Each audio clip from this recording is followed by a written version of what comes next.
Hi, it's Ryan. So today I wanted to talk about witches that convert to Christianity, or let's say go back to Christianity if they were raised Christian and they left the church and then they became big old witches. And then they, get saved or whatever, have a vision of Jesus or whatever.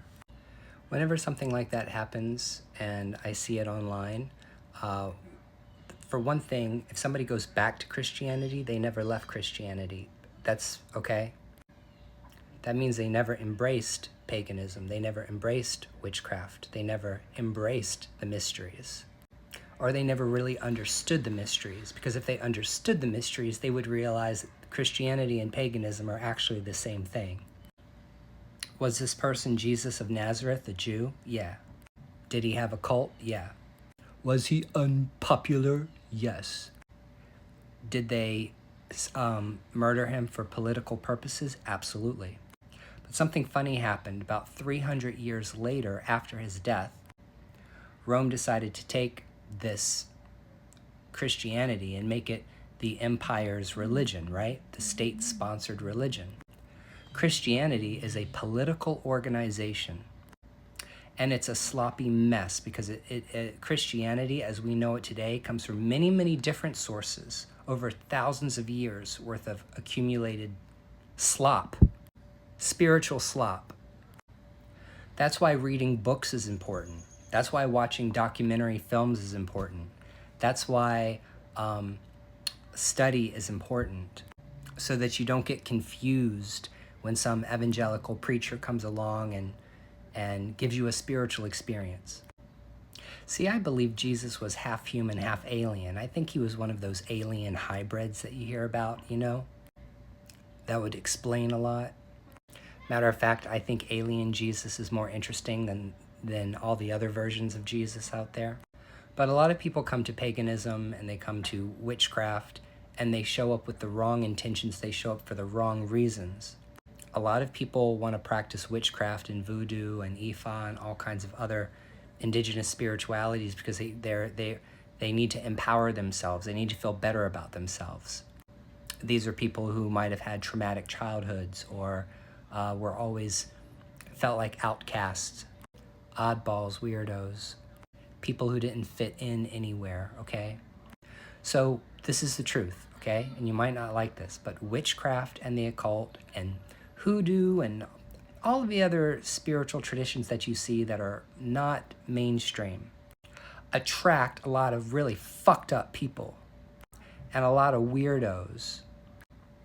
I'm including myself in that group of people, okay?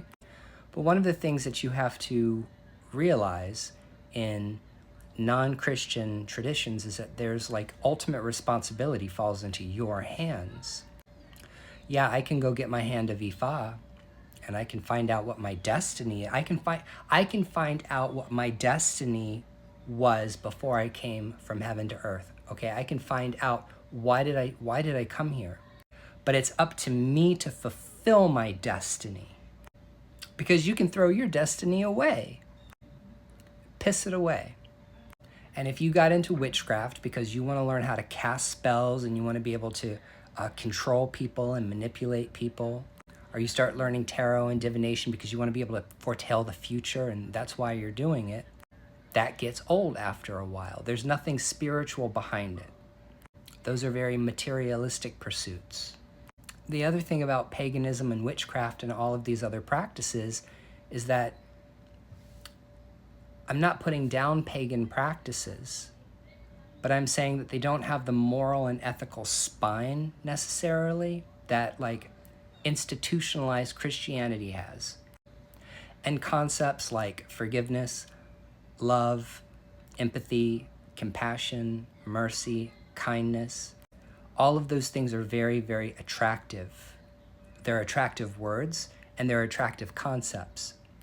But you won't hear people that are non-Christian talking about love and forgiveness and mercy and compassion like Christians or Buddhists would. It's a different philosophy. It's a different way of life. In this path, you have to create your own moral compass. You have to create your own ethics. You have to create your own morals. You need to set your own standards. You need to create your own rules. And if you have to rely on somebody else to make up those rules for you, then organized religion is for you. Only people who are really rebellious and people who are really tenacious, emotionally self-regulating, independently minded, and creative do well in these kinds of traditions.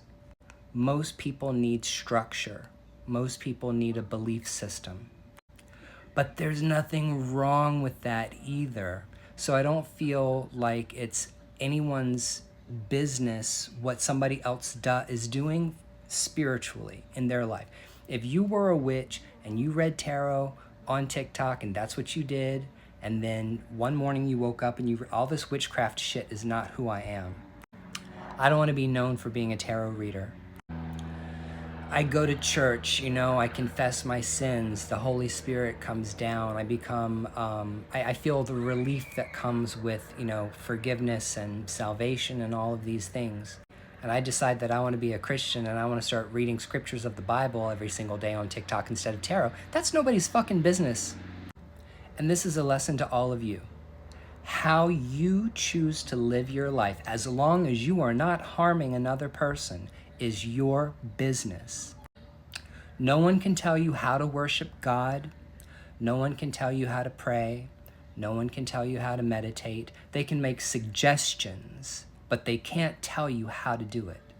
They can't tell you how to practice your religion. You are it. You are sovereign.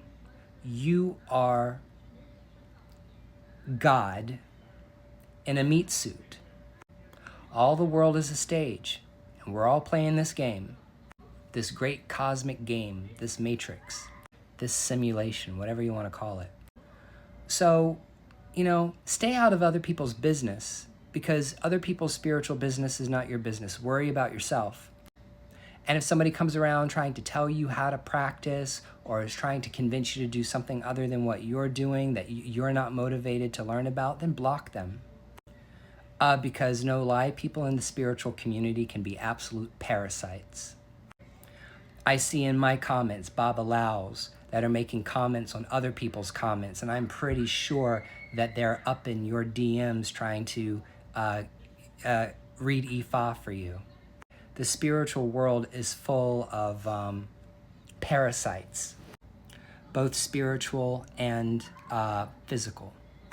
So pay attention to how you move and stay out of other people's business. You got better things to do in life. Okay, that's all I had to say today, I guess. Okay, bye.